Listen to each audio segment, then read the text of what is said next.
नहमदुहु व नुसल्ली रसूलिहिल करीम अम्मा बाद फ़अऊज़ु बिल्लाहि मिनश शैतानिर रजीम बिस्मिल्लाहिर रहमानिर रहीम क़ुल हुवल्लाहु अहद अल्लाहुस समद लम यलिद व लम यूलद व लम याकुल लाहु कुफुवन अहद।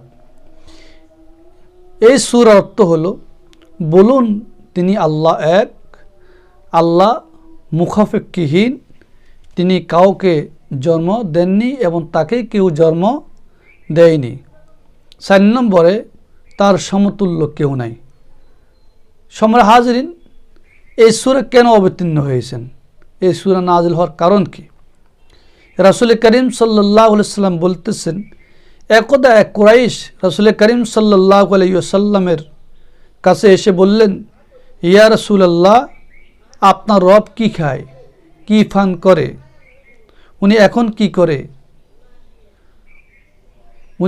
কি করে, ওনার মৃত্যুর পরে ওনার সম্পত্তির ওয়ারিশ সূত্রের মালিক কে হবে?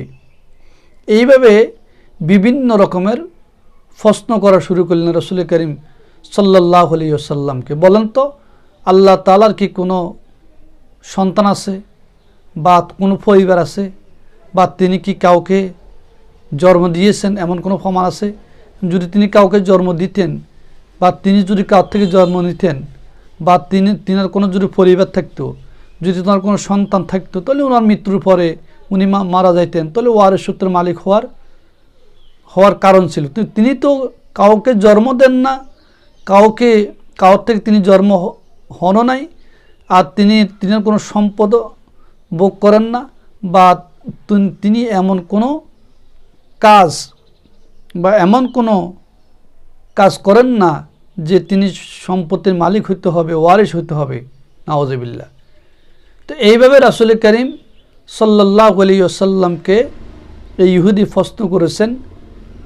এই তার পরিপ্রেক্ষিতে আল্লাহ রাব্বুল আলামিন রাসূল করিম সাল্লাল্লাহু আলাইহি ওয়াসাল্লামের উপরে এই সূরা অবতীর্ণ করেছেন।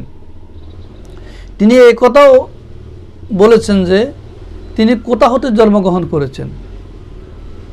তখন এর প্রতি উত্তরে রাসূল করিম সাল্লাল্লাহু আলাইহি ওয়াসাল্লামের উপরে আল্লাহ পাক এই সূরা নাজিল করেছেন। সূরা নাজিল করে সম্পূর্ণ আল্লাহ তাআলাতে পূত পবিত্র, সকল দুনিয়ার কায়নাতের সকল সৃষ্টি থেকে তিনি পবিত্র, তিনি কাউকে জন্ম দেন নাই, তিনিও কার থেকে জন্ম হন নাই। এই সমস্ত বিষয়গুলা আল্লাহ তাআলা জানিয়ে দেওয়ার জন্য এই সূরাতুল ইখলাস আল্লাহ তাআলা নাজিল করেছেন। এই জন্য সূরা ইখলাসের মধ্যে সম্পূর্ণ আল্লাহ তাআলার একাত্মবাদের আলোচনা, একাত্মবাদের কথা। আসেন, এই সূরার ফজিলত কি? রাসূল করিম সাল্লাল্লাহু আলাইহি ওয়াসাল্লাম বলেছেন যে এই সূরা ইখলাস 3 বার তেলাওয়াত করলে সম্পূর্ণ কোরআন কারীম একবার তেলাওয়াত করা সওয়াব পাওয়া যাবে। 2 নম্বরে, সূরাতুল ইখলাস মাটির পাত্রে বিসমিল্লাহ সহ 7 বার লিখে কঠিন রুগ্ন ব্যক্তিকে দ্রুত করে 21 দিন পর্যন্ত পান করালে আল্লাহর মেহেরবানিতে ওই রোগী আরোগ্য লাভ করবে, সুস্থ হয়ে যাবে। আল্লাহু আকবার। সূরা ইখলাসের এত ফজিলত।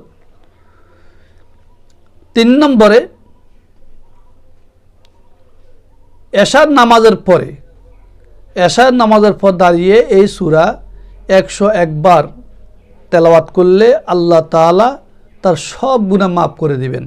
আল্লাহু আকবার। 4 নম্বরে, কবরস্থানে গমন করে যেই ব্যক্তি 11 বার সূরা ইখলাস পাঠ করবে, সূরা ইখলাস পাঠ করে মৃত ব্যক্তির রূহের উপর বকশিশ করে দিবে, আল্লাহ তাআলা মৃত ব্যক্তির সকল গুনাহ ক্ষমা করে দিবেন। 5 নম্বর আছে, প্রতিদিন সকালে এই সূরা তেলাওয়াত করলে আল্লাহ তাআলা সকল প্রকার বিপদ আপদ মুসিবত থেকে রক্ষা করবেন। 6 নম্বরে, ফজর ও মাগরিবের নামাজের পরে এই সূরা তেলাওয়াত করলে ঈমান দৃঢ় হয়, ঈমান মজবুত হয়, শিরকি গুনাহ থেকে, বিপদ আপদ থেকে বেঁচে থাকা যায়। 7 নম্বরে, এই সূরা অর্থাৎ সূরা ইখলাস